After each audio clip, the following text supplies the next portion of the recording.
Nobody fresher, flyer than a single-engine Cessna. With the propellers, I'm stellar, more electric than Tesla. I'm effervescent, no second guessing, you step and fetch it. My special lessons, invest in lessons, you get the message. I keep it dirty, you're cleaner than disinfectant. Absurdly listen to words and get easily misdirected. Your incestuous scene is simply incessant, a scene that celebrates itself. Look at you kissing yourself. Well, rappers like businesses recording their wealth, treating with dissonance. The witnesses recording its stealth. Corporate rappers always higher up subordinates. They carry weed for them, Montreal but talent's disproportionate. You bitch and moan a bit, got you crying like Roy Orbison. You got a story shit sounds twisted like contortionist. Got the big house after living in an orphanage. You bought the belt, you need to fork it over, kid. Forfeit it.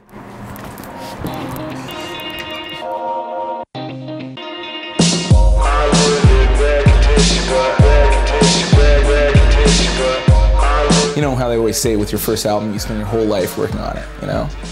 And then you put it out. And then the second album, now there's like this span of time where people are like, where's the next album, right? That the second album, you know, After Party Babies, was more just like an exploration period, you know? Whereas this album, Hope in Dirt City, I feel like I'm firmly rooted in my ideas now. Like I have perspective.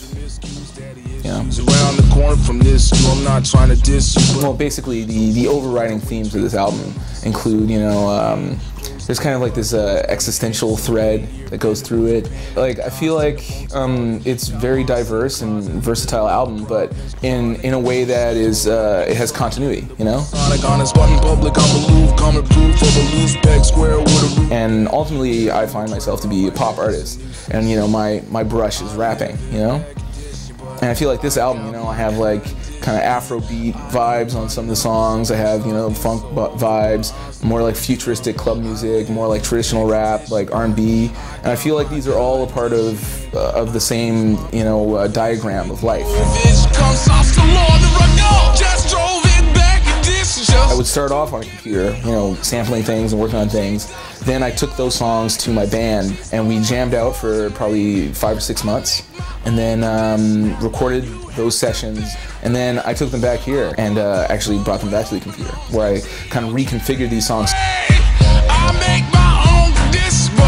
I've spent like the past few years exploring different aspects of my personality, and you know, realizing that what I do at its core is like I'm like a singer-songwriter in some ways, you know. I feel like I am within the lineage of Neil Young or Leonard Cohen or something, you know. But I just rap. I just happen to rap. Hindsight is 20/20, you know. Now I realize that all these experiences I had in Montreal and all these like late nights and, you know, hanging out with all these creative people, it just kind of rubbed off on me and, you know, ended up making this. But I live in recognition, but I got my condition. They know my number doesn't change, their thoughts they still remain the same.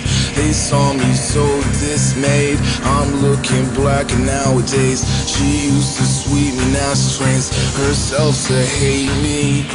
And if I seem a little strange, I've been running tracks, watching running backs. I live in bad condition, but I got my conditioning. I know my number's almost up, it's over, but I'm still broken up.